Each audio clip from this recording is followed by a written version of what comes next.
मुर्शिदाबाद हिंसा के करीब महीने भर बाद आज पश्चिम बंगाल के मुख्यमंत्री ममता बनर्जी 2 दिन के दौरे पर मुर्शिदाबाद पहुंची हुई हैं। उन्होंने कहा है कि वो हालात सामान्य होने का इंतजार कर रही थी। ममता बनर्जी ने बीजेपी पर तीखा प्रहार करते हुए कहा है कि दंगा साजिश के तहत कराया गया।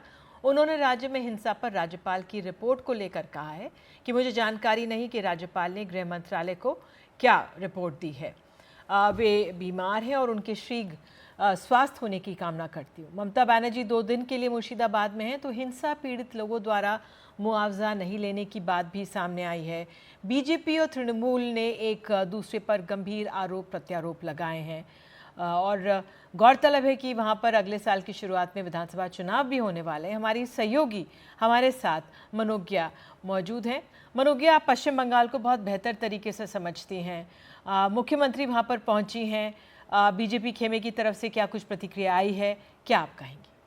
देखिए, करीब 40 दिन बाद मुख्यमंत्री ममता बनर्जी मुर्शिदाबाद गई हैं। मुर्शिदाबाद उनका जाना अपने आप में एक राजनीतिक संदेश है। पहले जगन्नाथ धाम का उन्होंने उद्घाटन किया और उसके बाद अब मुर्शिदाबाद जाना, जबकि उन पर लगातार राजनीतिक छींटाकशी में ये आरोप लग रहे थे कि समुदाय के प्रति वो एक तरह से काम करती हैं, जिसका जवाब देने के लिए उन्होंने उस समय भी कहा था कि मैं नहीं चाहती कि इस समय राज्यपाल जाएँ।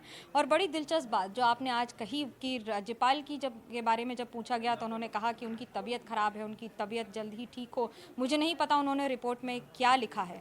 ऐसा है नहीं कि राजनीतिक तौर पर मुख्यमंत्री ममता बनर्जी को ये ना पता हो कि उनके राज्य में क्या हो रहा है। Law and order is state subject, और अगर उसी के हिसाब से हम लोग उसका अनुसरण करें तो ये बिल्कुल साफ हो जाता है कि मुख्यमंत्री ममता बनर्जी ही इंचार्ज हैं लॉ एंड ऑर्डर की। मुर्शिदाबाद की घटना और वहाँ की हिंसा पर इसीलिए लगातार सवाल उठ रहे थे।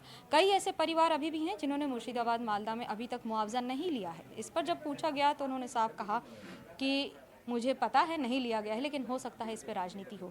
राजनीति के रंग निधि अभी लगातार बरकरार हैं और ये क्योंकि अगले वर्ष चुनाव होने हैं, ये रंग सिर्फ और ज़्यादा गहरे और गंभीर होते जाएंगे। बिल्कुल, बहुत बहुत धन्यवाद मनोज्ञा आपका इस जानकारी के लिए।